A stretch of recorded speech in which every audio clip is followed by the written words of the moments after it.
Tube Tamil cinema news.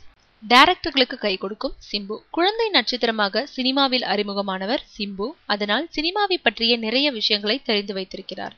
அதனால்தான் தன்னிடம் கதை சொல்ல வரும் டைரக்டர்களிடம் கொஞ்சம் விலாவரியாக கதையை கேட்பார். ஆனால் அவர் அப்படி கேட்பதால் சிலர் அவரது தலையிட அதிகமாக இருக்கிறது என்று சிம்புவை தவறாக புரிந்து கொள்கின்றனர். இருப்பினும் அந்த நிலை சமீப காலமாக மாறத் தொடங்கியுள்ளது.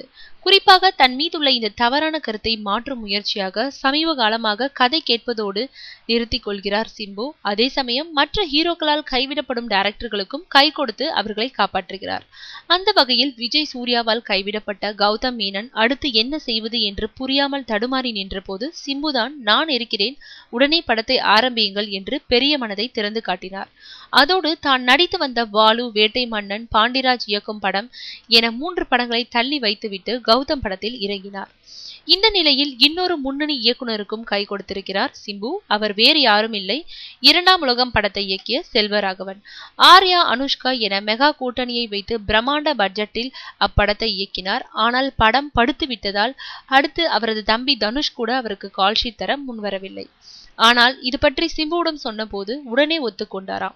கௌதம் மேனனுக்கு கை கொடுத்தது போல் தனக்கும் அவர் தரக்கூடும் என்ற ஒரு சிறு நம்பிக்கையில்தான் அவரிடம் பேசினாராம் செல்வராகவன். ஆனால் அவருக்கு பெரிய நம்பிக்கையை கொடுக்கும் வகையில் உடனே நடித்து தருவதாக கால்ஷீட் கொடுத்து விட்டாராம். ஆக டைரக்டர்களுக்கெல்லாம் ஆகாத நடிகராக இருந்த சிம்பு இப்போது அவர்களுக்கு ஆதரவு கொடுக்கும் ஆஸ்தான ஹீரோவாகி கொண்டிருக்கிறார்.